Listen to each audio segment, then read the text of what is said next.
Olá a todos e todas, muito boa noite, é um prazer estar aqui com vocês no Masterclass Laudo Social mais uma vez, para a gente aprender, compartilhar, aprender juntos, né? Que ninguém conhece tudo, ninguém sabe tudo, ninguém tem tudo, nós aprendemos sempre juntos.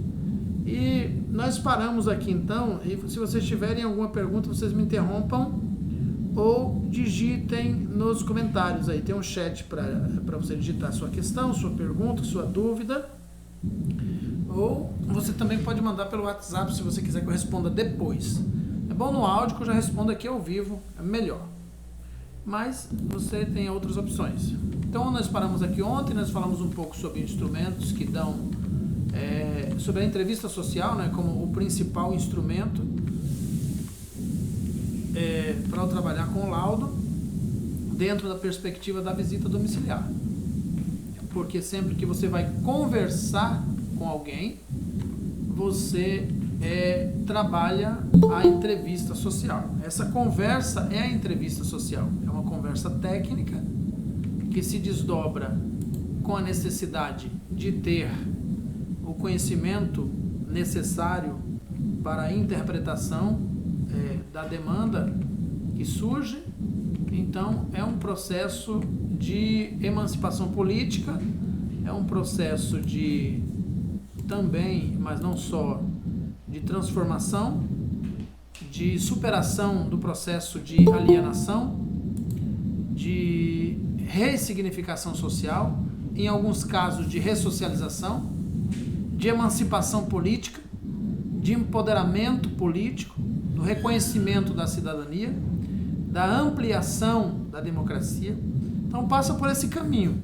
Não tem nada a ver com a lei, como alguns pensam, não tem nada a ver com a verdade, como outros pensam, não tem absolutamente nada a ver com ajudar pessoas, e é muito importante que isso fique bem claro.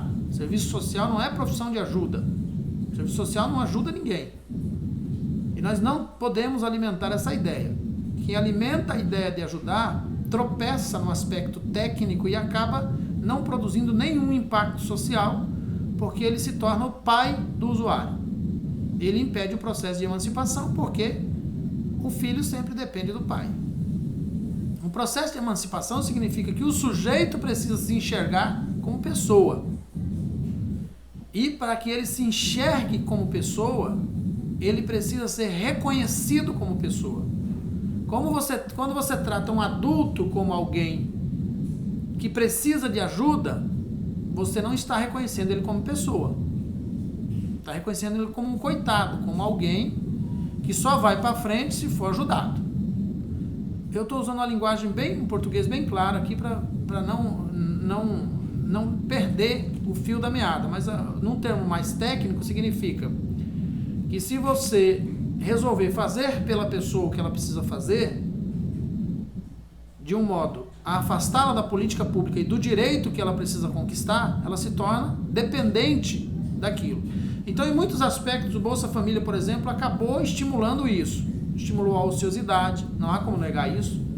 E até compreensível, né? Até compreensível que a pessoa que esteve num processo de semi-escravidão, de escravidão completa, quando encontra uma forma de aliviar a pressão que existia sobre seus ombros para prover o alimento e tudo mais, ele começa a dar aqui, uma banana para os empregadores, por exemplo, que pagavam mal, pagavam R$150, por exemplo, para uma trabalhadora do lar trabalhar o mês inteiro, como eu vi casos, enquanto o salário já era muito mais do que isso, 2 ou 3 vezes mais do que isso.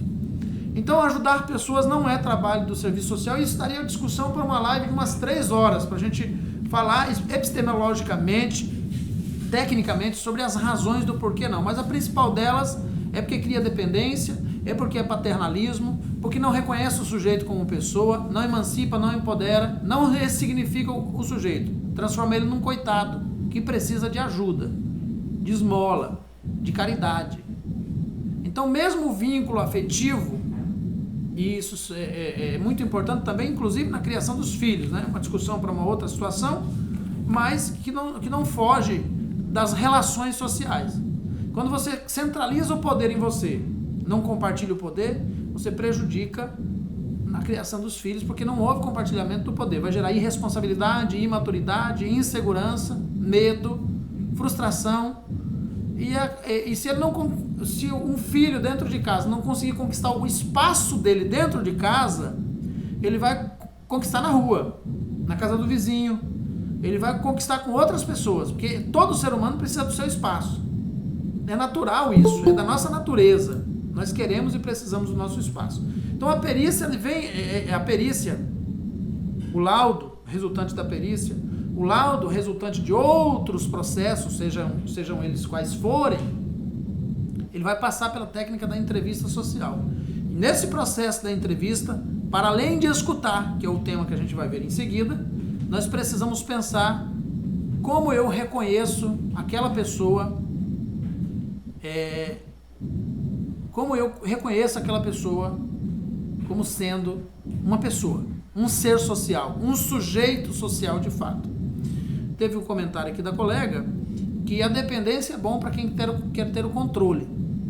É por isso que, infelizmente, o que eu vou dizer aqui não leve para o lado pessoal, é uma crítica generalista, a religião se tornou isso, um instrumento de poder, controle e acumulação capitalista. Fugiu muito daquilo que Cristo pregava no início, se perdeu no caminho. Não vou adentrar esse aspecto, eu tenho mestrado em teologia do Antigo Testamento e do Novo, mas eu não vou entrar nesse aspecto. Mas faz muito tempo que não existe mais Cristo na maioria das religiões supostamente cristãs no Brasil, e eu, quando falo maioria, quase atinge 100%, porque se afastou daquilo que deveria ser de fato. E se tornou um instrumento de controle, de poder, de acumulação, de tentativa de enriquecimento, por meio da fé e por aí vai. Voltando para o nosso aspecto, então a entrevista ela tem essa possibilidade de você emancipar o sujeito, propor caminhos de emancipação. Emancipar fica até pesado, né? Mas propor discussões em que a pessoa se encontre, se compreenda, se conheça, se reconheça dentro do seu processo de existência, que é o grande problema das pessoas que não conseguem assumir o controle da própria vida, é porque não se reconhecem como pessoa. E como é que a gente faz esse processo? Por meio das políticas públicas de afirmação, de distribuição de renda, de educação, moradia, habitação, entre várias outras questões que estão intrinsecamente ligadas, aos mesmos temas que a gente sempre aborda aqui, que fazem parte do nosso projeto ético-político. Então essa ressignificação, ressignificar a pessoa, é você olhar para um significado que a pessoa tem sobre a vida, provocar nele, através da dialética marxista ou da maiêutica socrática ou de alguma outra técnica, uma reflexão a respeito daquele significado da sua vida, da vida dele, da vida do demandatário, do usuário. Em alguns casos podemos dizer até do cliente. É um pouco pesado dizer essa palavra, mas em alguns casos é isso mesmo que se diz. Então, tendo em vista o alongamento dessa discussão a respeito do reconhecimento do ser social, o que é uma das partes mais complexas do trabalho profissional, é reconhecer o outro, a importância do outro, a capacidade do outro, o espaço do outro, o lugar de fala do outro, o direito do outro, de ser, de existir, de pensar. E como é que você conhece o outro? Ouvindo, escutando. A capacidade de escutar na elaboração do laudo é muito extraordinária. Todos vocês que me ouvem, precisam desenvolver essa capacidade. Você precisa desenvolver a capacidade de escutar com os olhos, de escutar com o sorriso, com o perfil do semblante, mas também com os ouvidos, às vezes até com a mão, com as mãos. Ouvir é diferente de escutar, embora seja sinônimo e tenha sua similitude, mas traz algumas diferenças. Quando você escuta alguém, você não ouve só o que a pessoa está falando, você ouve o que a pessoa está falando e escuta muito mais do que isso. Outras coisas que não aparecem na fala, que estão nas entrelinhas, que estão escondidos dentro do processo, dentro da fala, dentro das limitações colocadas, muitas vezes pelas violações de direitos que estão implícitas nas vivências do sujeito. A capacidade de escutar, ela deve ir além a normalização e a legitimação da violação de direitos. Você consegue entender isso que eu estou dizendo? O meu microfone é de última geração, a minha placa de vídeo também. Então eu estou até preocupado aqui se tiver algum problema no som, mas ainda bem que os outros colegas estão dizendo que está bem. Então, escutar significa você conseguir ir além daquilo que está normalizado. Às vezes você vai aplicar um quesito no usuário, a próxima aula é sobre quesito, se não der tempo hoje não tem problema. Às vezes você vai fazer uma pergunta ou tentar esclarecer, decifrar um quesito junto ao usuário e ele responde de uma forma a dar a entender que ele está feliz, que ele está satisfeito, ele está contemplado com a vivência que ele tem, que é totalmente violada, que é totalmente violentada. E ele vai construir, inclusive, argumentos para defender aquilo e vai se irritar com você se você tentar apresentar a ele uma outra forma de ressignificar aquilo. Então isso é muito complexo, porque você precisa ter essa capacidade de escutar, porque é por isso que nós não trabalhamos com a verdade, em busca da verdade, procurando a verdade. Porque que verdade é essa? A verdade do serviço social é uma.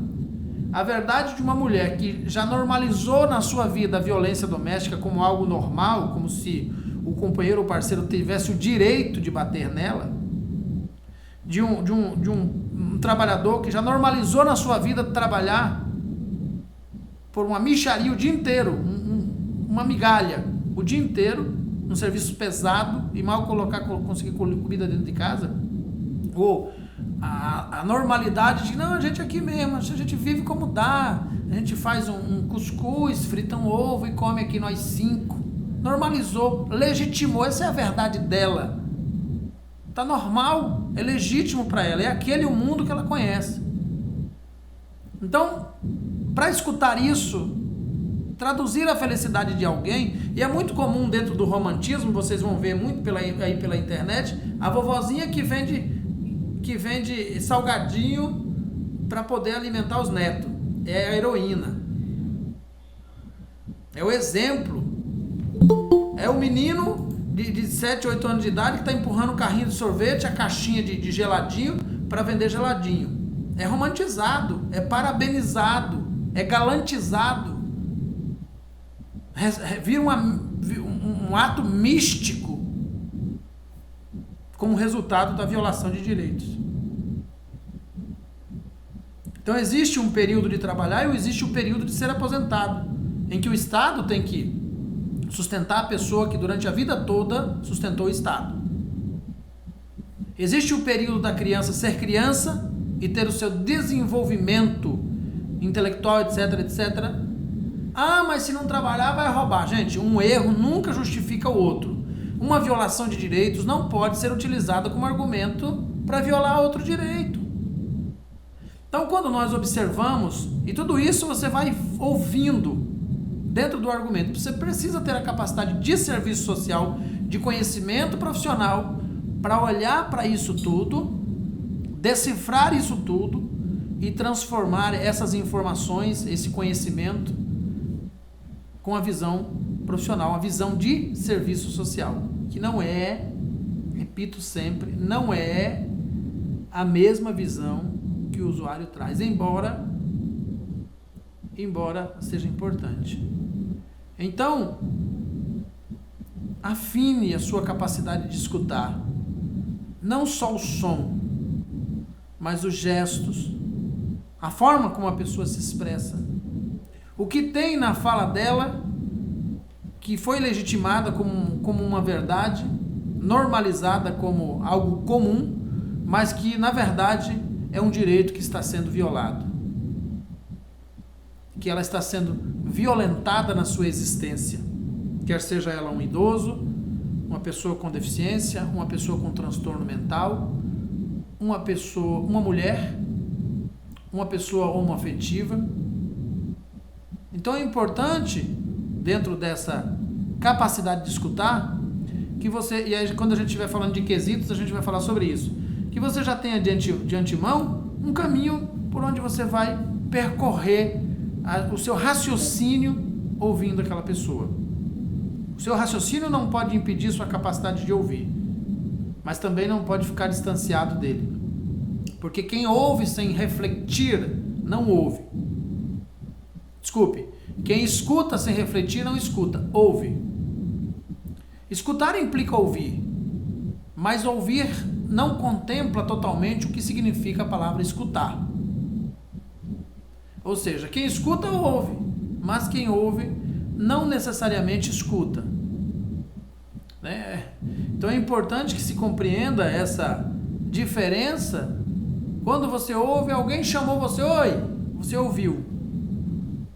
Alguém disse algo, você ouviu. Mas se você não entendeu o que a pessoa ouviu, você ouviu, mas você não escutou. O que a pessoa disse, você ouviu, mas não escutou.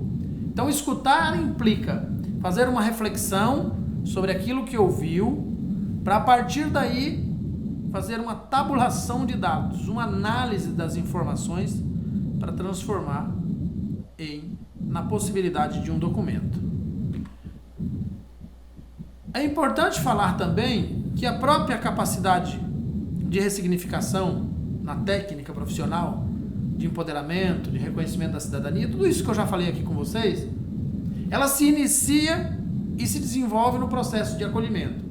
Acolhimento in loco, acolhimento a domicílio, acolhimento institucional, acolhimento da palavra, acolhimento dentro da orientação, acolhimento da mensagem, acolhimento da pergunta. Você sabia que uma pergunta pode acolher ou discriminar? A própria pergunta ela pode ser acolhedora ou discriminatória, vexatória, preconceituosa, excludente. Uma pergunta, a gente vai falar de quesito, vai falar sobre pergunta, mas quesito não é só pergunta. Quesito é título, é tema, é ideia central, é eixo central, mas também é pergunta. Então a forma como você faz uma pergunta pode desdobrar todas as respostas, ou a maior parte das respostas que você precisa. Eu gosto sempre de contar uma experiência, a Diomar está aqui comigo, acho que eu já contei quando ela foi minha aluna lá no Ceará, sobre a questão de um senhor que foi denunciado ao Ministério Público por abandono e negligência dos filhos. Eu liguei para ele para marcar o dia que eu iria realizar a entrevista com ele, para, a partir daí, elaborar um laudo social para dar resposta ao Ministério Público. Eu liguei para ele, era se eu não me engano, numa terça-feira, e ele me disse, só posso lhe atender. E ele ficou muito preocupado, mas o senhor vai tomar meu filho? Eu falei, não, eu só quero conversar com você a respeito dessa denúncia, a gente precisa conversar. E ele ficou muito desesperado e disse, eu só posso lhe atender na outra quarta-feira, fora essa, na outra. Eu falei, tudo bem, eu vou pedir um prazo ao juiz, então o senhor se prepara. Agendei com ele, passou a semana. A denúncia dizia o seguinte, que a casa não tinha muro, os muros tinham caído por causa da chuva, não tinha porta, tinha uma tela de arame numa das portas, e a outra estava toda amarrada de corda, não tinha banheiro, as crianças faziam suas necessidades atrás de um pedaço de lona no fundo do quintal, e ficava a maior parte do tempo sozinha em casa.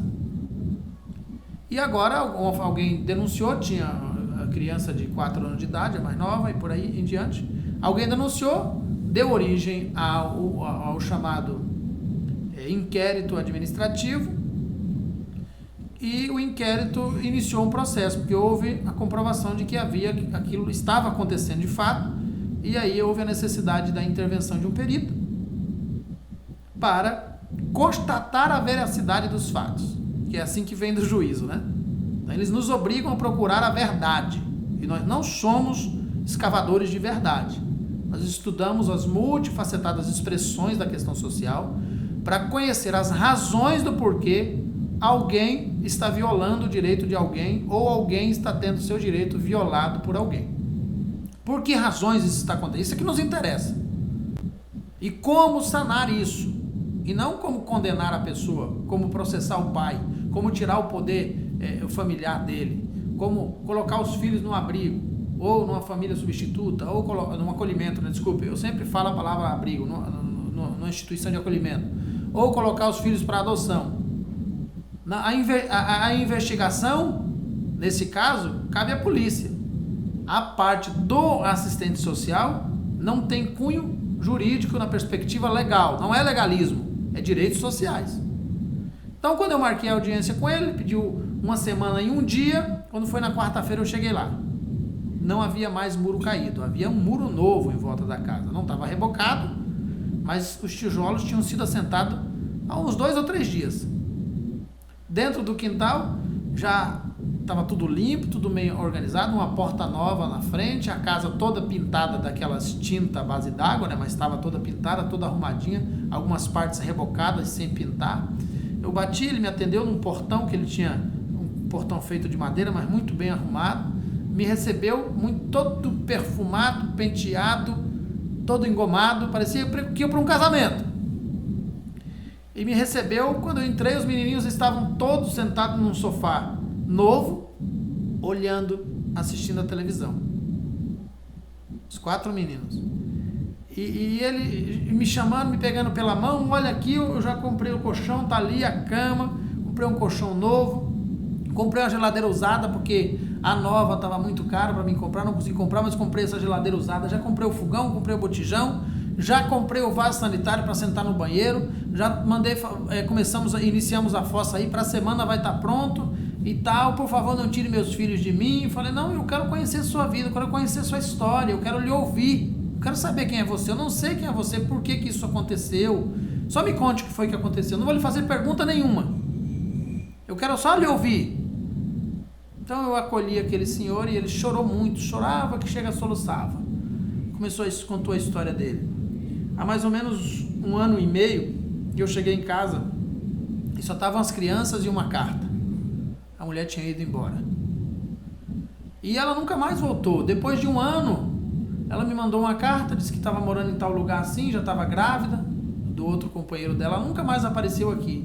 E eu esqueci dos meus filhos por causa disso. Eu sei que eu estou errado, mas eu esqueci deles. E por causa de esquecer deles, ficou aí. Eu sou pedreiro, eu trabalho como pedreiro, eu ganho dinheiro. Eu ganho até um bom dinheiro, tenho até um dinheirinho no banco, mas eu fiquei desleixado. E se tirar meus filhos de mim, eu até vou entender, porque eu realmente sou culpado. Eu relaxei. Eu não bebo, não fumo, eu só trabalho. Venho para casa e eu acho que eu fiquei meio em depressão. Eu queria que o senhor me explicasse, fulano, como é que o senhor fez para todo esse trabalho aqui em 1 semana. Ele disse, não, porque nós somos uma equipe de pedreiros e amigos e serventes, e quando eu contei a história, todos eles resolveram me ajudar. Me ajudaram com dinheiro, me deram tijolo, me deram cimento, e a gente ia trabalhar e saía do trabalho às 3 horas, todo mundo vinha para cá, a gente já teve dias aí que a gente trabalhou até quase meia-noite, na luz, aí fizemos uma gambiarra com fio de luz, arrumando o quintal. Então, vocês percebam a perspectiva de uma situação como essa. Só precisava de uma ligação, gente, não precisava nem da visita. Quando eu cheguei lá, o processo de intervenção do serviço social já tinha acontecido. A intervenção, a ressignificação foi automática, ele só precisava ser despertado da situação em que ele estava. Eu liguei e agendei. Olha que coisa fantástica. Só a ligação mudou a vida dele. Mudou a vida dos filhos, mudou a casa, mudou tudo. O seu quadro de relação social, o seu quadro de depressão. Essas coisas não acontecem todo dia com a gente. Eu queria que acontecesse todo dia. As coisas ruins eu nem conto, as minhas experiências que foram frustrantes, que não surtiram impactos sociais contagiantes como esse, importantes como esse, não dá para contar. Há muitas delas que as pessoas desistiram, que elas não querem, que ainda não chegou o momento delas entenderem o que elas precisam. Nós não somos milagreiros, não somos messias. A gente apresenta o projeto de intervenção, usa as mais possíveis técnicas ao nosso dispor, na esperança de que haja uma transformação, na esperança de que haja um processo de emancipação política, de libertação do processo de alienação. desse processo de normalização, de legitimação do sofrimento, da angústia, do desprezo, toda essa perspectiva de sofrimento que pode ocorrer inclusive com qualquer um de nós pode ocorrer. Depende das voltas que a vida dá. Deus queira que nunca ocorra, mas pode, existe essa potencialidade. E agora, o que vai acontecer? Falei, o processo que deveria acontecer é o seguinte: era isso que tinha que acontecer, que já aconteceu. Vou devolver o laudo ao juízo, apresentando tudo que está aqui, fiz um relato, a descrição, recomendei como sugestão o encaminhamento dele para o acompanhamento no CRAS e atendimento psicológico, não do CRAS, porque o CRAS não faz atendimento psicoterápico, só psicossocial. Então, para que o Estado providenciasse para ele um atendimento psicológico, e no fim nem precisou, ele foi umas 2 ou 3 vezes, a psicóloga disse, ele não tem nada, ele está super feliz, ele acordou para a vida, ele voltou a enxergar os filhos. É o agendamento, o poder do agendamento e do acolhimento também, né? Porque o agendamento acolhe. Eu poderia dizer, não, eu quero, tem que ser amanhã, não posso esperar uma semana não. Eu imaginei que ele fosse fazer isso. Quando ele disse para outra semana, eu já sabia o que ele queria fazer. Eu já tenho experiência, eu sei, eu adoro quando as pessoas maquiam a casa. Eu adoro quando elas arrumam a criança, elas tiram os piolhos, quando elas dão banho nas crianças, passam perfume, limpam a casa. Eu saio de lá satisfeito, eu sei que é pouco, mas se eu conseguir, com um agendamento, fazer a mulher lavar a pilha de roupa que estava amontoando no fundo do quintal, dar o banho nos filhos, se eu conseguir, com ligação, um agendamento, fazer com que o quintal seja organizado, com que a casa seja organizada, eu já me sinto um assistente social um pouquinho mais completo do que eu era antes. Porque é para isso que eu trabalho. Então, quando eu falo de agendamento, eu falo disso. É lindo a maquiagem produzida, significa várias coisas que as pessoas se preocupam mais com a superficialidade do ato em si, da prova do crime, da investigação, do que com a emancipação do sujeito. Um processo de poder político que repousa sobre os nossos ombros. A Fávero, a Eunice Terezinha Fávero, ela diz o seguinte no seu livro, no seu artigo Estudo, Laudos e Pareceres: existe um poder simbólico que repousa sobre os ombros dos assistentes sociais. É um poder simbólico. Não é um poder legitimado ou reconhecido. É um poder que existe, mas ele é simbólico. Que pode transformar as pessoas ou prejudicar as pessoas. Que pode emancipar ou diminuir as pessoas. Que pode excluir as pessoas. Ou ressignificar as pessoas. Depende da forma que você usa esse poder. É um poder implícito, é um poder invisível, é um poder que a maioria das pessoas nem tem noção que tem. Olha, eu levei 1.276 dias para receber isso daqui. Olha aí na telinha pequena, é a minha DIP. Está aparecendo aí na tela pequena. É a minha DIP, documento de identificação profissional. 1.276 dias eu demorei para receber. É uma crítica que eu sempre faço ao conjunto Cefes-Cres, que demora demais para entregar os documentos. Os profissionais passam... Olha, eu fiquei quantos? Quase 4 anos esperando. Mas eu tenho maior... Hoje eu fui fazer o reconhecimento de firma para enviar um certificado para uma pessoa que precisava, que vai para o exterior, trabalhar como perito em Portugal, e aí precisava que eu reconhecesse a firma do certificado dela, que estudou comigo aqui no Brasil, e foi chamado para ser perito lá. E aí quando eu joguei me deu tanto orgulho, quando eu cheguei no cartório, me deu tanta satisfação, que a menina pegou e olhou e disse: olha, isso é carteira de quê? Olha, assistente social, nunca tinha visto uma dessa. E você é um assistente social diferente dos outros, é que você tem essa carteira? Eu disse: eu tenho um certo diferenciamento, assim, mas não me considero melhor do que ninguém, é só um diferenciamento mesmo. Mas eu saí de lá muito feliz, sabe? Porque essas coisas são pequenas coisas assim, pequenos fragmentos, que deixam o nosso dia mais bonito, a nossa vida profissional mais bonita.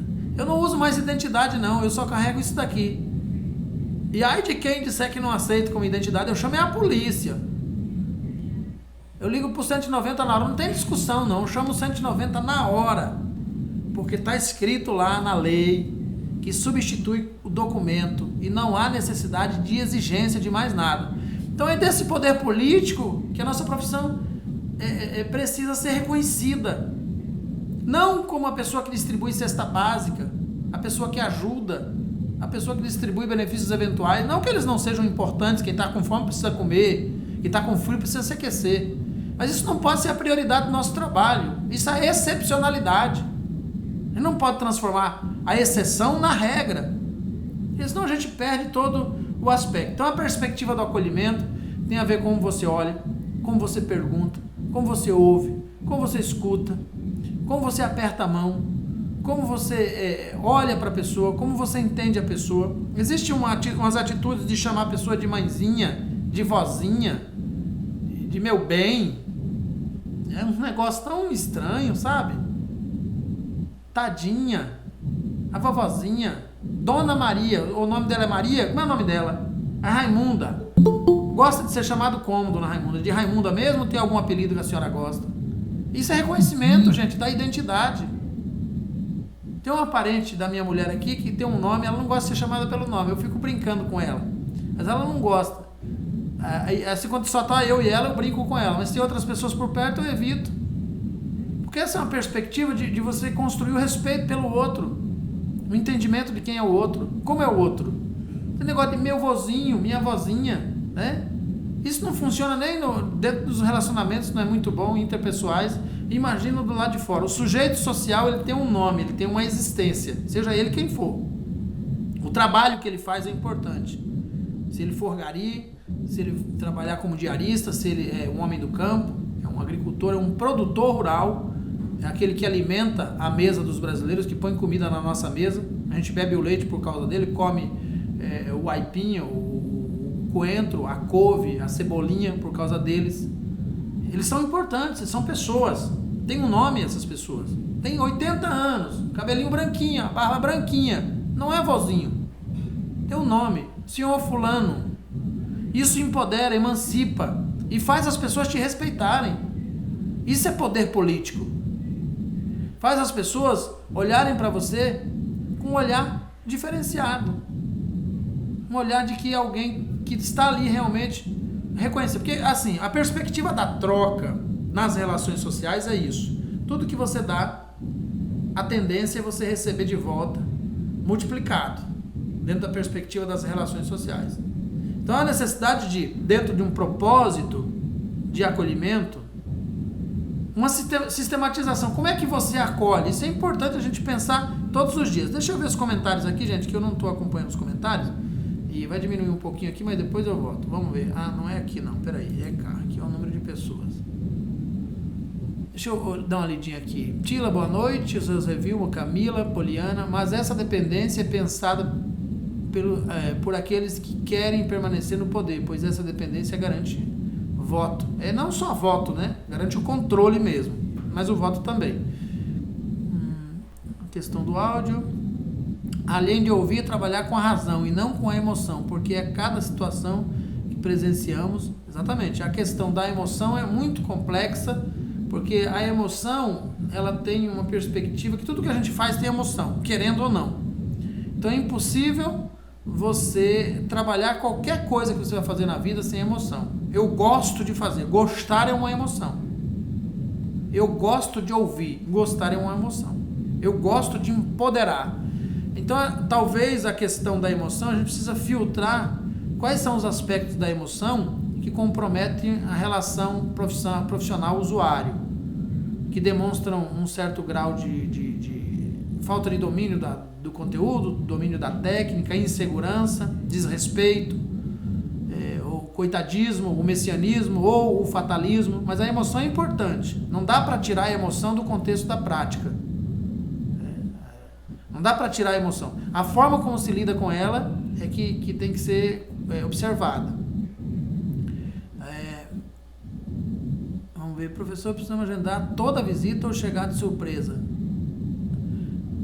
Em todos os aspectos legais, ético-político, teórico-metodológico, técnico-operativo, Constituição Federal, Código de Processo Civil, em todos eles, não se faz visita domiciliar sem agendamento. Não existe a possibilidade legal, teórica, ética, técnica, técnico-operativa ou filosófica, constitucional, de qualquer ordem que seja, de se fazer visita sem agendamento. A única possibilidade de se fazer visitas sem agendamento é a questão realmente que é violação de direitos, que é a surpresa, que é pragmatismo conservador, que é agravadamente tal qual exigir, por exemplo, a declaração de hipossuficiência, tal qual tirar fotografias do armário, da cozinha, enfim, essas questões invasivas. Então não se faz visita domiciliar. Se você discordar, eu aceito a sua discordância se você tiver uma fundamentação. Eu tenho fundamentação para o que eu estou dizendo. Então, se você discorda, fundamente sua discordância e aí a gente conversa, né? Eu estou falando assim, viu?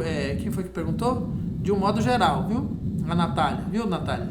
É só para a gente discutir mesmo, não é pessoal. É que eu sempre digo a todos, se discorda, fundamente por que você prefere não agendar.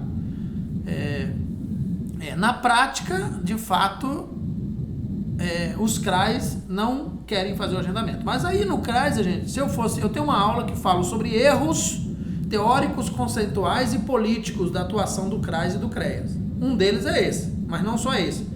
A configuração de grupo familiar do CAD único, né? Essa questão do agendamento das visitas e uma série de outras questões. São muitas, mas são muitas mesmo, que não tem absolutamente nada a ver com o nosso código de ética profissional, mas que estão lá, que estão constantemente lá.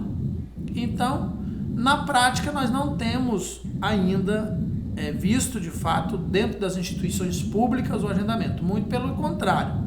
Eles fazem a configuração do grupo familiar diferente, eles querem que... E aí tem um problema muito grave nessa questão, que no momento de conceder o Bolsa Família, na maioria dos municípios, o assistente social não participa do processo de concessão.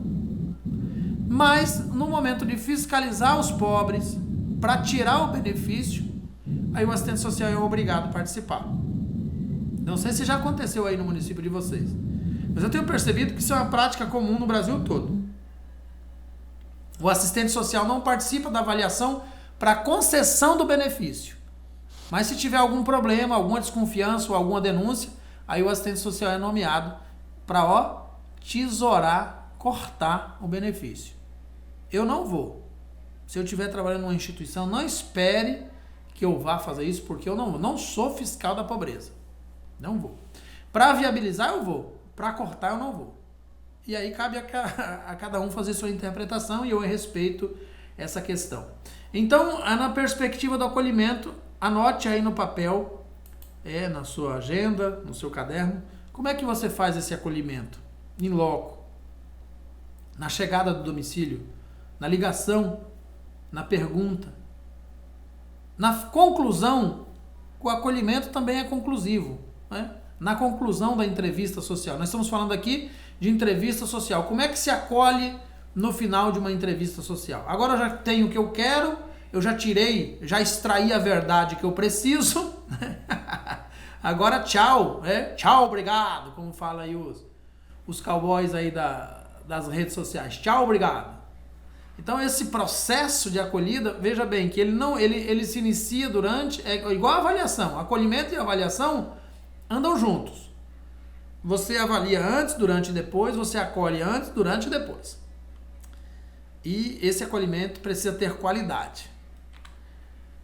Aí vamos à questão do questionamento. Na questão dos quesitos, nós vamos aprofundar mais a questão do questionamento. A questão do questionamento é muito importante, a forma, né, que eu já falei antes, né, da questão do acolhimento ser, das perguntas serem acolhedoras. O questionamento que tem relação com os quesitos também e com as próprias perguntas. É importante pensar que esses questionamentos eles precisam ser compreendidos por quem é questionado. Eles precisam ser entendidos Ou o elo da comunicação se fragiliza, se rompe e não há uma construção. Então, a depender da linguagem, e aí a gente vai encontrar, de fato, no processo de trabalho, alguns obstáculos para superar, para construir um questionamento que empodere, um questionamento que respeite, um questionamento que não feche as portas, mas que abra as portas. E professor, como é que você utiliza então o questionamento? Aqui é a necessidade da paciência. A gente já falou sobre o tempo de duração, acho que vai aparecer aí novamente, né? Uma entrevista social não pode ultrapassar os 45 minutos. É importante que que você construa um rascunho para que a sua entrevista social, seja individual, familiar ou em grupo, não ultrapasse os 5 minutos, os 45 minutos, e que os grupos, se forem grandes, sejam divididos em grupos pequenos, não maiores do que 4 pessoas. Porque a tendência de grupos grandes é gerar invisibilidade em muita gente. Vai fazer uma entrevista grupal. Tem que dividir os grupos, o grupo está grande. Tem quantas pessoas no grupo? Tem 20 pessoas no grupo. Faz 5 grupos com 4 pessoas. Se você fizer um grupo com 20 pessoas, 4 vão assumir a liderança, ou 5, e o restante vai ficar invisibilizado.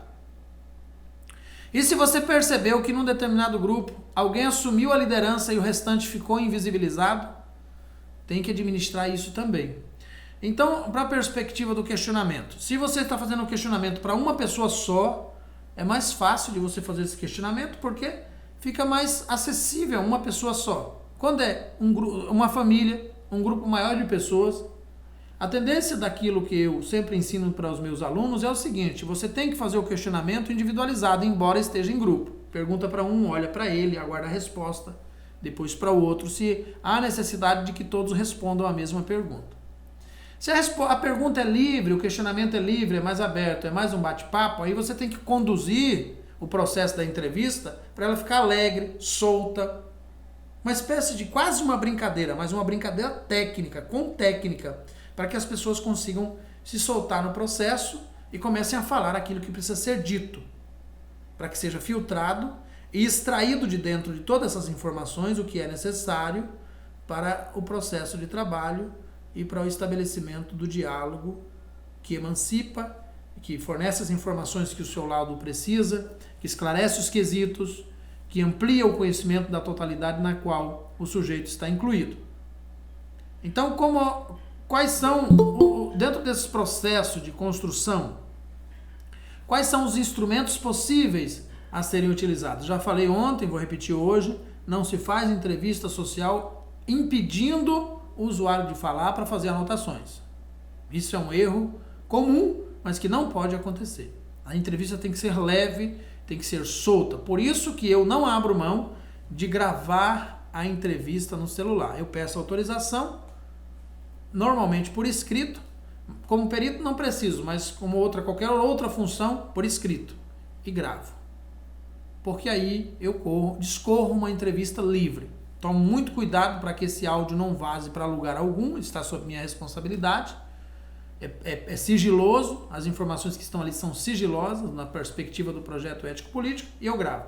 Essa é a minha, eu respeito totalmente quem pensa diferente, não tem problema, mas eu estou mostrando para vocês um modo mais fácil de fazer, é mais prático, é mais ágil. Dificilmente uma entrevista minha passa de 30 minutos, até porque se ela precisar passar de 45 minutos, ela tem que ser dividida em 2. O processo fica longo, fica cansativo para você, para o usuário, e para a sintetização das informações depois.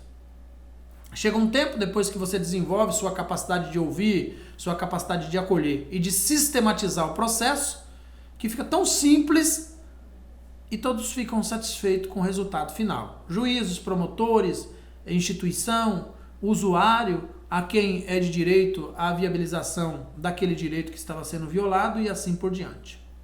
Então, dentro desse aspecto, vamos ver então, já falamos sobre acolhimento, algum questionamento, já falamos sobre questionamento, alguém tem alguma pergunta a fazer, algum comentário?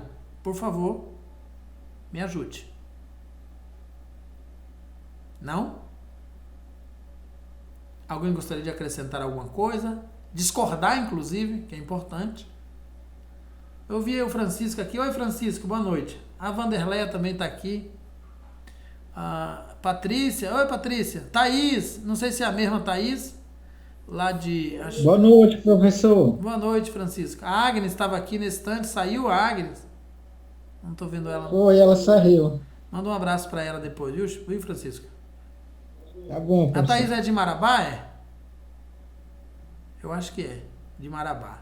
Foi minha aluna lá em Marabá, se for a mesma que eu estou pensando.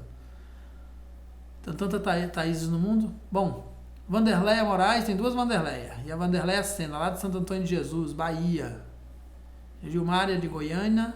Gilmar é Goiana, deve ser de Goiás, né? Ou é o sobrenome dela, porque eu já vi esse sobrenome também por aí. Então, Professor, sim, Natália. se eu já li o processo todo, eu tenho toda a informação daquela pessoa que eu vou visitar. E chegando lá, ela me nega alguma informação. Eu posso questionar ela por isso? Por essa falta de informação da parte dela, sendo que eu já li? Então, veja bem. A... Vou colocar um exemplo. Por exemplo, a moça tinha 2 filhos. Um deles estava preso. Um deles estava preso. E na hora da entrevista, ela disse que só tinha um filho. Aquele filho dela que estava preso, para ela não existia naquele momento, entendeu? Só que ele constava lá no processo todo. E aí, eu posso questionar ela sobre isso? Veja bem, a entrevista social do assistente social, ela é autodeclaratória.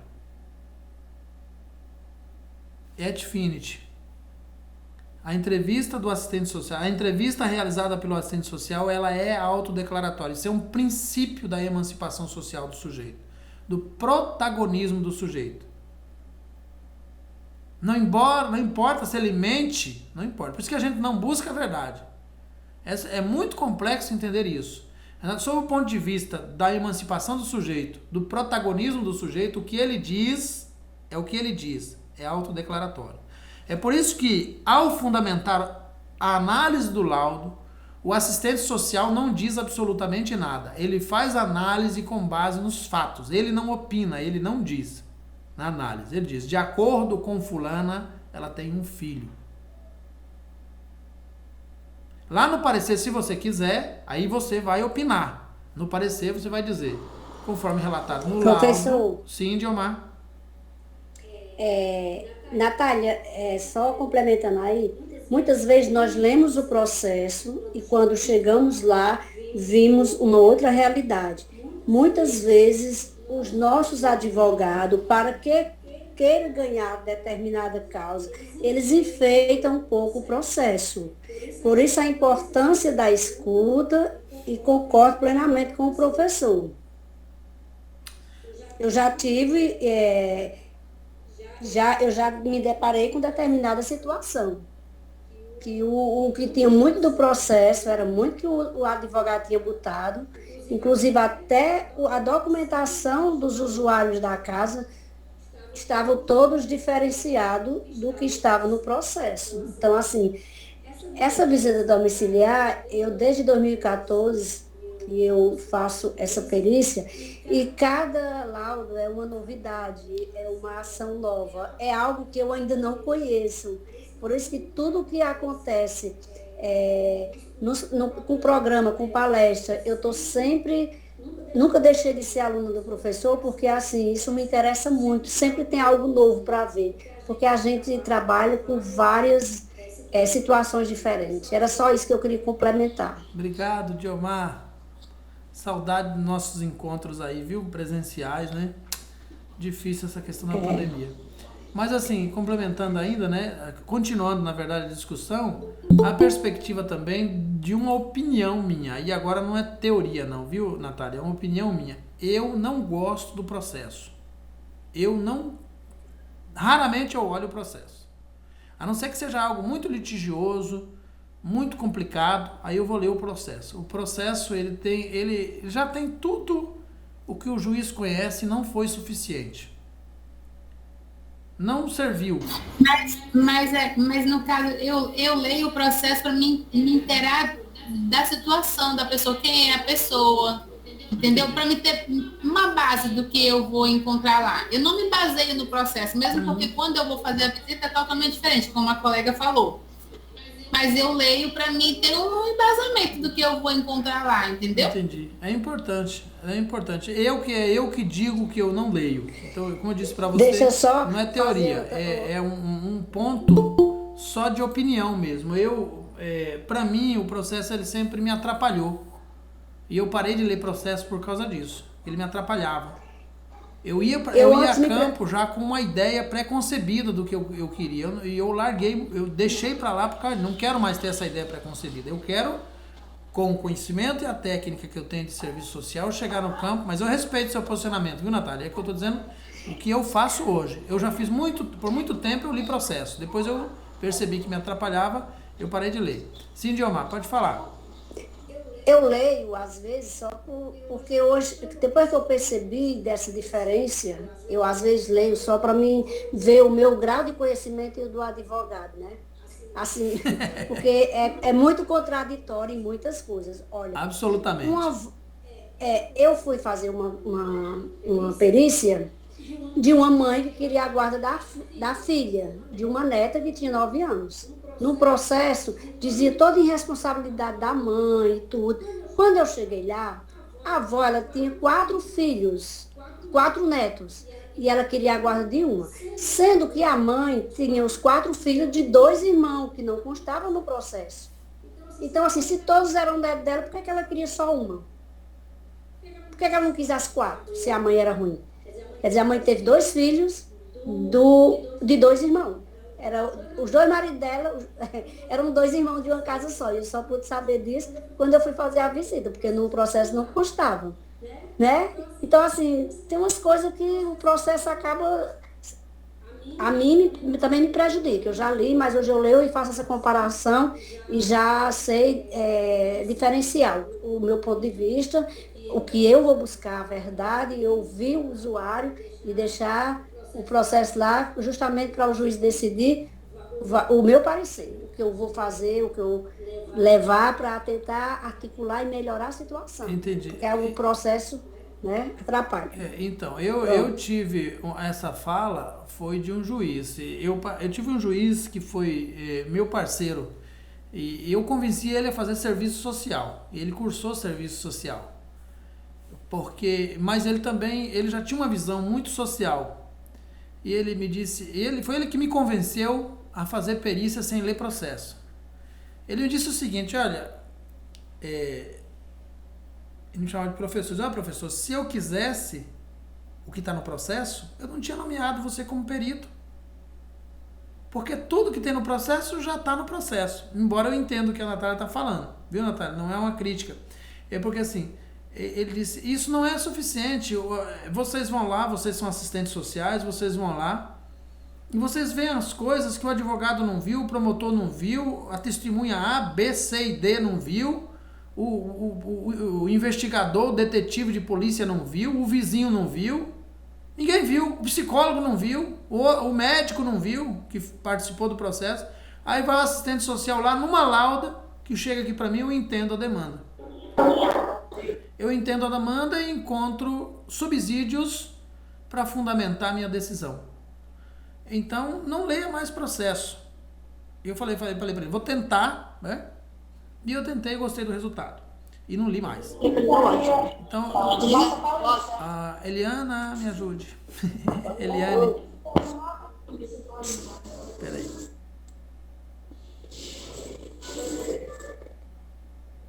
Opa, eu fiz foi errado. Peraí, e agora, hein? Vixe.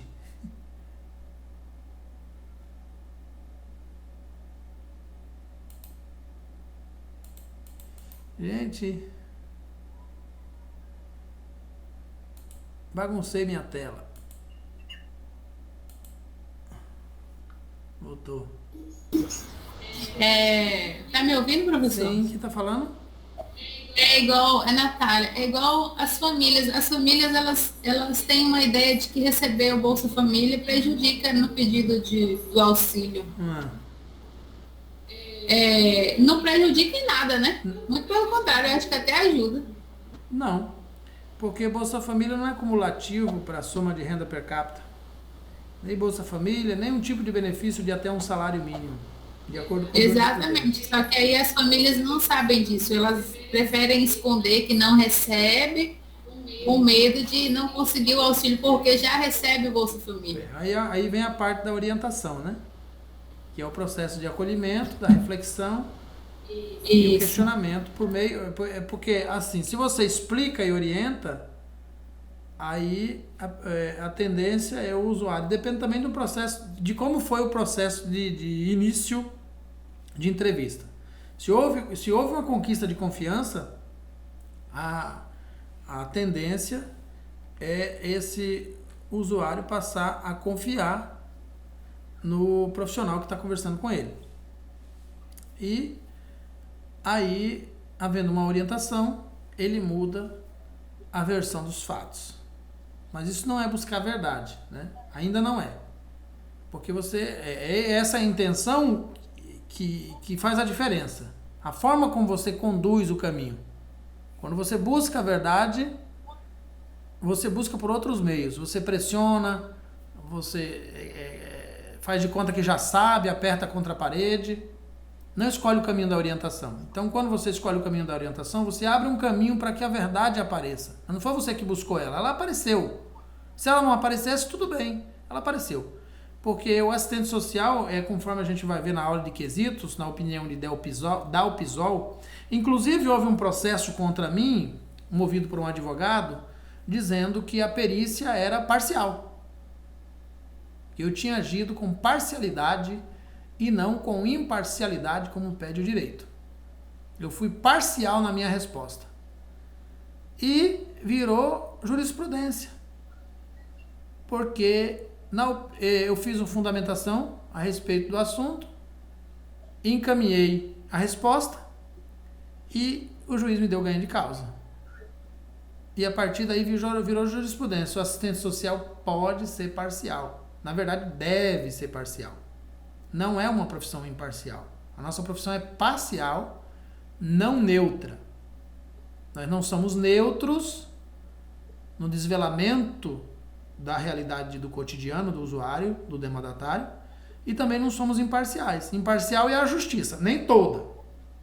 Porque, na verdade, não existe imparcialidade, muito menos neutralidade. Você pensou em alguma coisa, você já não está mais sendo neutro, você já escolheu um caminho, uma direção. Mas, na tese teórica, o juiz é imparcial, teoricamente, em tese. Na prática, não, em tese. Mas o advogado não é, porque ele sempre está escolhendo o lado de alguém. Então, no direito existe a parcialidade e a imparcialidade. O promotor é a mesma coisa, está sempre ao lado do Estado. Então, ele é parcial também. Então, no direito existe a possibilidade de ser profissionalmente imparcial e profissionalmente parcial, depende do campo que se atua. No serviço social não existe absolutamente lugar para imparcialidade. Em nenhum aspecto, absolutamente. E nem para neutralidade. É uma profissão não neutra porque exige um posicionamento técnico, teórico, metodológico, político, de reflexão, de questionamento, de pergunta, de dúvida, de crítica. E é parcial porque sempre vai escolher um lado. É o lado do trabalhador, é o lado do excluído, é o lado do discriminado, é o lado daquele que foi marginalizado no processo de construção da sociedade, que foi expropriado do capital, que foi distanciado do produto resultante do seu trabalho a vida toda, que foi roubado, furtado, né, que é uma palavra mais comum, do processo de construção da mais-valia, trabalhou, mas não possuiu o resultado do seu trabalho, porque alguém supostamente mais inteligente do que ele, ou mais esperto do que ele, criou um sistema no qual ele trabalha, produz mais, mas ganha menos. Transforma a natureza em produtos, mas não obtém o produto que transformou. É o caso de muitos produtores de cacau aqui na minha região, que muitos deles nunca comeu uma barrinha de chocolate. Embora produzam toneladas de cacau, a Suíça enriquece as custas desse cacau, que compra daqui, da África, de Porto Príncipe e aqui também do Belém do Pará, E eles não comem o chocolate, porque quando eles vendem o quilo de cacau processado, que é um trabalho imenso. Cacau é tudo nas costas. Desde o plantio, a colheita, a secagem, o transporte, é tudo nas costas, no ombro aqui. Não tem, ou no máximo, às vezes, nas costas de um moá, de um burro, uma mula. Mas 90% é nas costas. E a maioria deles nunca sentiu o gostinho de um cacau fino, refinado, um cacau de qualidade. Ou, desculpe, de um chocolate fino. Então esse é o processo do capitalismo. Isso o capitalismo faz. Há muita gente que trabalhou muitos anos nas fábricas de carros importados, de carros lindos, nunca puderam ter um. Mas envelheceram e até aposentaram trabalhando na fábrica de carro. Apertando um tipo de parafuso a vida toda. Ou 2 tipos de parafuso. Né? O trabalho fragmentado, que é para excluir. É exatamente para esse o processo, para excluir. Que é resultado também do processo de escravidão que vem até hoje. Tudo isso que a gente está falando aqui, gente, é dentro do processo da escuta, da entrevista, né? Do processo de reflexão. Então, como é que você faz a reflexão sobre algo? Como é que parte a visão? De que ponto parte a visão de uma pessoa sobre algo? Eu vou fazer um teste com vocês rápido. Eu digo azul, o que é que você lembra? Abra o microfone e diga. Azul. Céu. Mar. Mar. Céu. Mar, água. O que mais? Diomar, não lhe ouvi. O mês de maio, todo mundo bota uma toalha azul para celebrar Nossa Senhora. Essa menina é religiosa. Já fui mais. Mais alguém?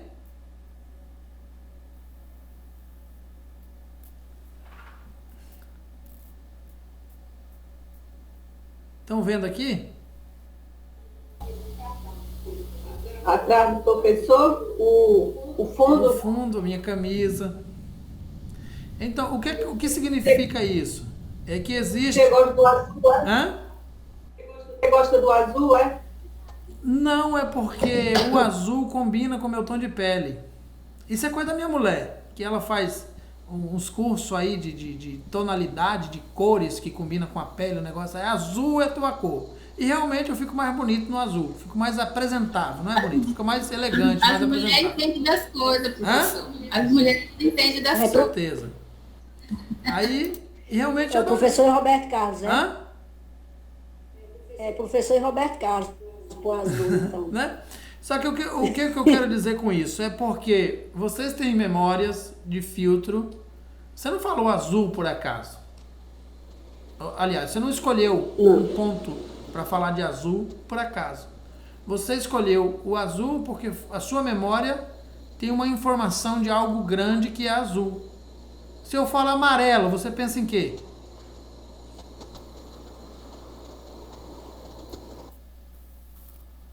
A cor do girassol. Hã? E a cor que eu gosto. Desculpe. Ouro. Um abacaxi. Um abacaxi. Ouro. Será que meu cérebro tem uma memória de um abacaxi? Penso no sol. Sol. Se eu falo vermelho, você pensa em quê? Sangue. Sangue. Todo mundo vai... Só Esquerda. tem mulher aí, só vão falar sangue, né? Mas eu não vou entrar nos méritos desse comentário, não. Tem maçã também, fruta, a maçã é vermelha. Tomate. Melancia. A cor da bandeira do PT é vermelha. Ah, ela tinha que falar do PT, senão caía os dentes da boca tudinho. É, Wanda? Então, o que é que eu estou fazendo aqui? A gente está fazendo uma reflexão sobre cores. E realmente existe uma técnica que depois vocês façam um teste aí para vocês. Qualquer um de vocês mulheres aí, acenda uma luz, fique na frente do espelho, pegue vários tecidos de várias cores e vá colocando na frente do seu rosto e tirando para você ver. É visível. No espelho é visível, gente. É A paleta incrível, é de fantástico. Hã? Paleta de cores. Ah, paleta uma de técnica, cores, né? Para definir. É. Já vi vários profissionais, tem assim, quem gosta de moda, né? Para a pessoa seguir. E também tem a paleta de cores para tudo, né? Para usar nas redes sociais, né? As cores que mais É dá certo, né? impressionante, Para gente. perfil. Como tem cores que deixam você com o rosto cheio de mancha, cheio de sarda, cheio de Tenho a maior vontade de rugas. fazer com uma profissional. E tem cores É. que desaparece tudo, você fica com a pele lisinha. É assim, ó, colocou aqui, a cor aqui assim na frente, você já vê a mudança, escurece o rosto, limpa o rosto. Por que eu estou falando disso? Dentro de uma perspectiva de reflexão, eu estou mexendo com a vaidade de vocês, para vocês entenderem que, e com base numa técnica que nem é do serviço social, que não se faz reflexão sem técnica. Reflexão que não utiliza técnica não é reflexão, é pensar, pode ser raciocinar, pode ser qualquer outra coisa, meditar, qualquer outra coisa. Mas se você não usa uma técnica para fazer uma reflexão, você não está fazendo uma reflexão. Então, quando eu olho para algo que eu quero decifrar, desmistificar, eu preciso pensar em qual técnica eu vou fazer a reflexão. Qual técnica eu quero utilizar para fazer essa reflexão. Eu utilizo com os meus alunos, agora não estou dando aula, né, por causa da pandemia, os alunos da faculdade, quando eu estava dando aula, todos eles, uma técnica, e quem já foi meu aluno talvez já tenha ouvido falar dela, e aí tem pelo menos 5 aí que já foram meus alunos de curso presencial. É chamada árvore problema. Para escrever TCC, artigos científicos, tem gente que já escreveu até livro utilizando a árvore problema. O que é isso, professor? Você pega uma folha de caderno e desenha uma árvore, como se você estivesse lá no 3º ano, no prézinho, lá no início. Desenha uma árvore. O tronco da árvore você coloca o tema central, ou o problema, ou o título, nas raízes as causas e na copa as consequências. Você já vai ter metodologia, justificativa, objetivo geral, objetivos específicos, vai surgindo tudo, vai brotando assim, como se tivesse jogado adubo. Porque é uma técnica. Mas o brasileiro, infelizmente, é costume do brasileiro abrir mão da técnica para usar o jeitinho. E aí fica tudo mais difícil de fazer. Então, a reflexão ela precisa ser feita com base numa técnica. Existem múltiplas técnicas. Algumas delas a gente vai ver durante esse masterclass, né? Algumas a gente já está vendo. A reflexão, o questionamento, a escuta, saber escutar, né? Que é a escuta qualificada, que significa escutar com qualidade. Tempo de qualidade você já ouviu falar, né? Toda mulher adora um tempo de qualidade. Toda criança também adora um tempo de qualidade. Os maridos também adoram tempo de qualidade. O usuário também vai gostar de tempo de qualidade. O tempo que você passa com ele tem que ser um tempo de qualidade. Com o grupo. Então eu não vou lá para o grupo sem que eu tenha feito uma reflexão dentro de uma técnica de algo que eu vou utilizar. Eu era estagiário. E eu cheguei no CRAS porque ninguém queria me dar estágio. Mais. Porque eu denunciei a instituição do primeiro estágio, denunciei a segunda instituição do estágio também, para o Ministério Público e tudo mais, aí ninguém mais queria me dar estágio. Eu cheguei num CRAS, era uma pessoa que eu conhecia, ela me deu o estágio só porque me conhecia. E porque lá não tinha nada de errado, né? Então ela me deu estágio. E aí, no primeiro dia que eu cheguei, estavam todos os usuários da instituição, os internos, semi-internos, os intensivos, semi-intensivo, e o outro eu esqueci como é que era o nome, no CAPS, né? E eu, em casa, eu pensei, o que eu vou apresentar para eles? Aí eu vi uma fábula, eu tinha uma fábula que eu gostava muito, de um homem que viajava e tal, e pegava um navio e ia embora. Eu contei aquela fábula, e eles começaram a se identificar no meio da fábula. Um olhava para o outro, sorria para o outro, esse é você. As pessoas com transtorno mental, uns mais graves, outros mais leves. Então, assim, no primeiro dia que eu cheguei na instituição, por meio daquela fábula, eu fiz amizade com todos eles. É isso que eu falo sempre da técnica. Que técnica você vai utilizar? Você domina a técnica? Você conhece ela? Você sabe realmente do que está falando? Você tem segurança para falar? Tem paciência? Tem domínio? Se não tem, leia mais uma vez, mais uma. Já aconteceu muito comigo para trabalhar em grupo, de eu ir andando pelo caminho aqui e repetindo o que eu ia falar, assim, falando, né? Repetindo na minha cabeça aqui o que é que eu ia falar, como é que eu ia organizar meu pensamento para fazer aquela apresentação antes de chegar lá, e eu já chegava lá, então dominando aquilo que já tinha lido algumas vezes. Então essa questão da reflexão, eu quero que vocês internalizem bem isso. Não se faz a reflexão sem técnica.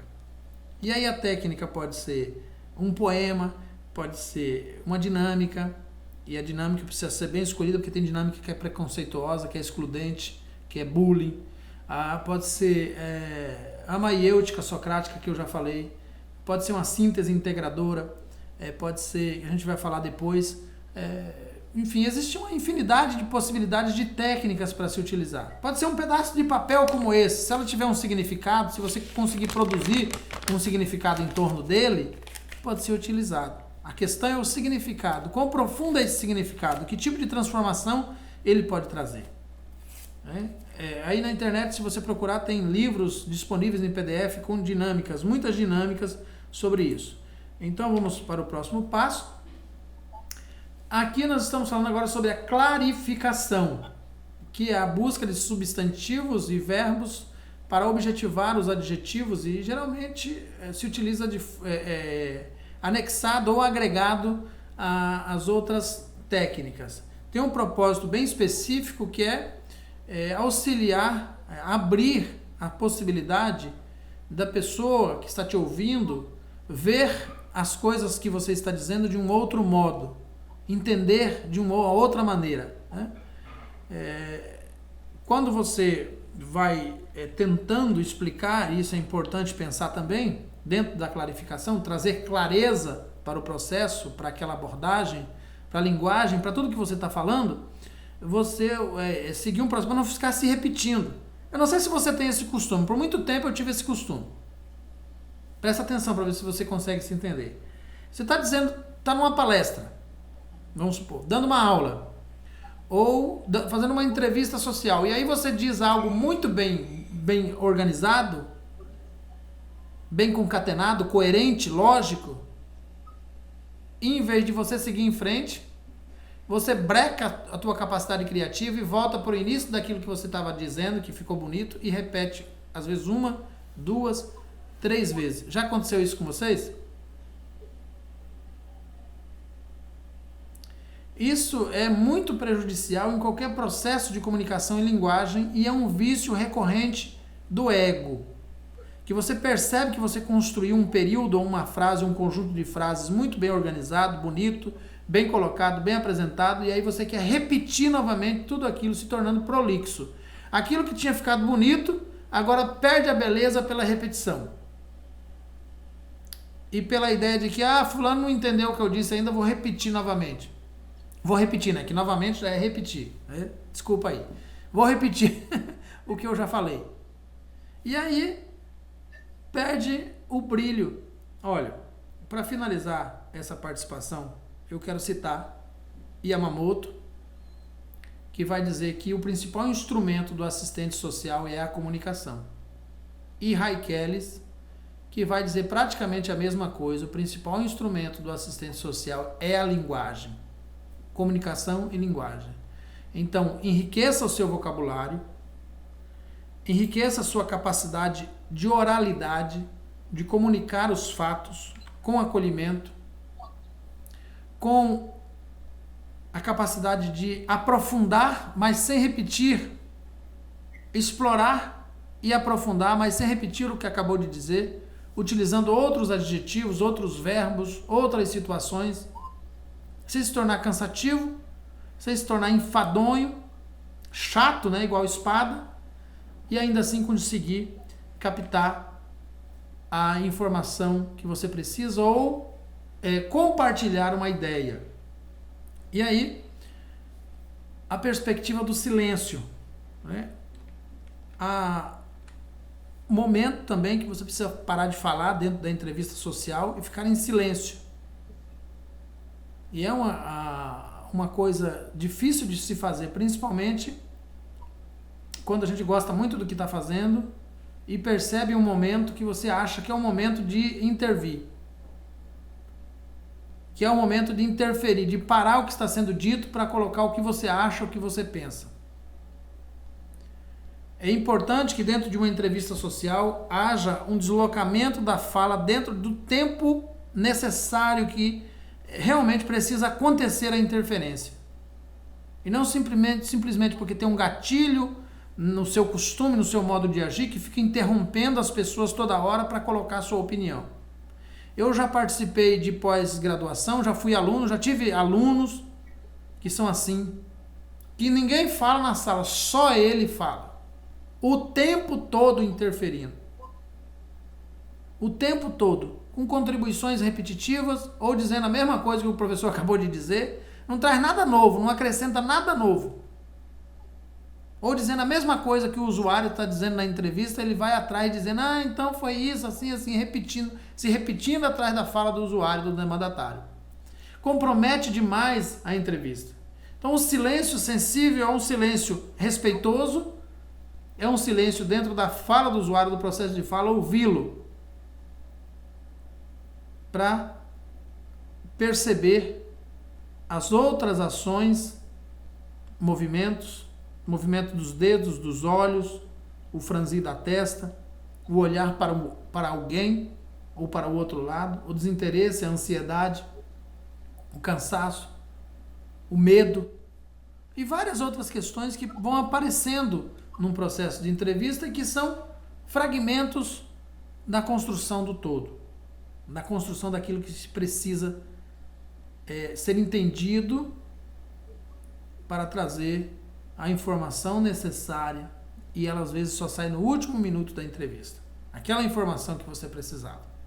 Então tem que fazer mesmo o processo todo, não tem outro caminho. Tem que seguir a técnica e o procedimento. E assim a apropriação do conhecimento, né, que vai para além da informação, que está aliada à reflexão, que já não é mais na visita, não é mais na casa do usuário, nem na instituição, é você no momento de digitar, de tabular os dados, de colocar tudo no papel e organizar, que é a transformação das informações, muitas vezes de senso comum, ou distanciada do direito pela legitimação e normalização, que agora vão se transformando em um cunho técnico, objetivo, resumido, sintetizado, para dar a profundidade da visão daquilo que se pretende apresentar a quem é de direito. E aqui a síntese integradora que se dá no encerramento da entrevista, é onde você pode fazer, não é obrigatório, se você se sentir contemplado, não precisa fazer, mas se você percebeu que alguma coisa pode ter escapado, você faz a síntese integradora com o usuário, que é a apresentação em pontos de tudo o que ele falou. É um pouco mais complexo, mas se você conduziu a entrevista com base nos quesitos, é só seguir os quesitos. Se você seguiu a entrevista com base em um formulário semi-estruturado, que foi um instrumento utilizado, é só seguir as perguntas colocando com outras palavras. Assim não vai faltar informação e possivelmente o usuário vai se lembrar de algo mais ao você fazer isso. Essa integração sintetizada dos fatos ajuda também o usuário a organizar o pensamento cronológico e às vezes corrige um erro de lapso temporal. Isso foi antes ou foi depois? E aí você estabelece o ponto pacífico dessa orientação cronológica. Não sei se vocês conseguiram me entender a parte da síntese integradora. Ficou alguma dúvida? Não? Conseguiram entender a síntese integradora? É muito importante esse instrumento, viu, colegas? Ele é utilizado normalmente, se você percebeu que não faltou algum elemento que amalgame a situação, que dê liga, né, que, com coerência, concatenação, é importante aplicar a síntese integradora. Quem domina ela? Sim? Professor Davi, é como se fosse uma conclusão? Não. É como se fosse uma revisão. Mais rápida. Uma revisão? Isso. Ele pode ser feito no final, Pode ser feito no final. Se você utilizou um formulário, você pega o formulário e repete as perguntas junto com ele, acompanhando. Já falamos sobre isso, por exemplo. Nós já falamos sobre a idade do seu filho, sobre onde ele trabalha, né? Já falamos sobre isso. Tem alguma informação que o senhor gostaria de acrescentar, ou a senhora gostaria de acrescentar? Já falamos sobre a renda per capita da família, do grupo familiar, sobre a quantidade de pessoas que vivem sob esse teto. Algo que o senhor gostaria de acrescentar? Por exemplo, há uma forma de você fazer. Essa é uma das formas, mas não é a única forma. É apenas uma das formas. Existem outras formas e outras possibilidades de fazer a síntese integradora. Com o tempo, você... E também tem outra questão. A síntese integradora, não necessariamente você tem que reaplicar tudo o que foi, mas você pode utilizar apenas aqueles pontos que para você não ficou muito claro, ficou um pouco nublado, um pouco pesado, confuso. De repente, a síntese integradora ela pode ser utilizada só naquele fragmento que não foi, que você considere que naquele momento não foi suficientemente esclarecido. Ok? Ô, professor, uma dúvida. Essa síntese integradora, ela só no caso de uma visita de um perito. É isso? Qualquer espaço socioocupacional, qualquer atendimento, qualquer reunião grupal, qualquer palestra, qualquer fala em público, pode-se utilizar ela. É uma técnica. Essa síntese integradora, professor, ela seria antes do parecer? Não, ela não é um documento. Ela é uma técnica. Ah, tá. É só uma técnica. É um modo de fazer. Entendi. É um modo também de não mostrar para o usuário que você está com dúvida, né? Então você vai repassando com ele para fazer ele lembrar, ou até para esclarecer o que você escreveu lá, né? Exatamente. É uma forma de você jogar o jogo dele no terreno dele, sem ele perceber que você ficou algo que você não entendeu. Você está na intenção que se manifesta, se materializa ali, você está interessado em fornecer a ele um suporte maior para que ele te ofereça as informações. Na verdade, é você quem está tirando um benefício daquele procedimento, daquela técnica. Então, ela não precisa ser colocado nome em lugar nenhum, é só o domínio dela mesmo. Você precisa aplicar, dar uma sintetizada no assunto. Por exemplo, eu farei agora. Hoje, nós... vou fazer aqui rapidinho, deixa eu só voltar aqui com vocês. Estão acompanhando aí na tela? Ficou alguma dúvida sobre a capacidade de escutar e tudo aquilo que nós discutimos aqui entre vocês?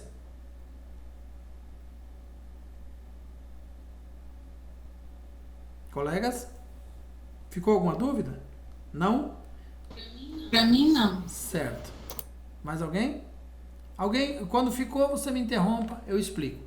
Com alguma dúvida sobre acolhimento? Ficou suficientemente esclarecido para vocês o que é o acolhimento? Alguma dúvida sobre o que é o questionamento enquanto técnica num processo de entrevista social, num procedimento metodológico de entrevista social? Vocês conseguiram compreender o compartilhamento da ideia do que significa reflexão utilizando uma técnica? Ficou suficientemente esclarecido ou algum ponto que vocês gostariam de abordar ainda? E sobre a clarificação, a utilização de outros ângulos sobre o mesmo processo para trazer uma nova visão, para clarear a compreensão de um determinado questionamento, de uma determinada ideia, ou quesito, ou pergunta, ou situação. Ficou claro ou restou alguma dúvida? Pode me interromper a qualquer momento. E sobre a exploração e o aprofundamento? Aonde você percebe que na vida do usuário existe algo que aparentemente ele escondeu, ou por um motivo de insegurança, medo, mudou de assunto, franziu a testa, olhou para o lado, olhou para alguém. Nesse caso, essa exploração de aprofundamento, você tem que observar os movimentos, né, do usuário. Observar como ele se senta, como ele coloca as mãos, como ele anda, como ele é isso? É dentro do processo de entrevista, mais ou menos isso. E que tem alguma relação com aquilo que você está estudando, buscando conhecer, buscando decifrar na realidade do sujeito. É mais ou menos isso. Nós tomar sempre um cuidado para não entrar também na vida privada do que não diz respeito aos limites da sua atribuição. Professor, para que não haja esse segredo do usuário, a orientação ela deve entrar logo no começo da entrevista? Depende muito de cada situação. Você precisa, primeiro, no começo da entrevista, primeiro você precisa estabelecer o acolhimento e o vínculo afetivo profissional. E só descontrair, tentar estabelecer um ambiente seguro, calmo, tranquilo, sem desconfiança, sem medo. Às vezes é difícil isso acontecer. Às vezes não dá para acontecer. E só depois, de forma rápida, de forma sutil, é que você estabelece algumas regras, uma espécie de contrato. Eu falei ontem sobre o contrato, né? Uma espécie de contrato de diálogo do que vai acontecer, do que precisa acontecer. E essa exploração e aprofundamento ela já fica lá para o final, sempre para o final da entrevista. Não para o começo. Não tem como você explorar e aprofundar, porque você ainda não deu tempo para o usuário falar. É só depois que esgotou os processos, os procedimentos, os métodos e as técnicas e você ainda sente que precisa de mais algo, é que você vai fazer uma exploração e um aprofundamento. Não dá para chegar já explorando e aprofundando, que atropela tudo, né? Precisa dar tempo ao tempo. Então você vai aplicando as perguntas, as questões, e às vezes não é necessário. Então, a exploração e aprofundamento nem sempre é necessário. Às vezes muitos usuários têm a capacidade de se tornar transparente na frente do assistente social e revela absolutamente tudo, de modo que o assistente social vai ter que filtrar aquilo que é pertinente à demanda que ele está buscando viabilizar. E é isso. Com relação à vestimenta, uma identificação, é uma maneira de deixar o usuário seguro? Não, depende muito de várias situações, mas normalmente não. A forma como se veste não diz quem você é. Nem uma identificação? A identificação é importante, né? Algumas pessoas usam um jaleco verde com o brasão do serviço social, outros apresentam. Mas isso, em alguns casos, porque cada caso é uma situação. Em alguns casos, isso, na verdade, pode gerar constrangimento e situação vexatória. O assistente social foi fazer o que na tua casa, diz o vizinho. Então, a descrição é mais importante do que o crachá. Lá no particular, de repente você apresentar uma identificação seria importante, no particular. Mas se for algo que já venha da rua mostrando para todo mundo quem é você, o que é que você está fazendo ali, pode ser uma situação excludente e em vez de horizontalizar, verticalizar a relação e aí complica tudo. Então aí o silêncio sensível, né? Eu estou fazendo a síntese integradora, não sei se vocês perceberam.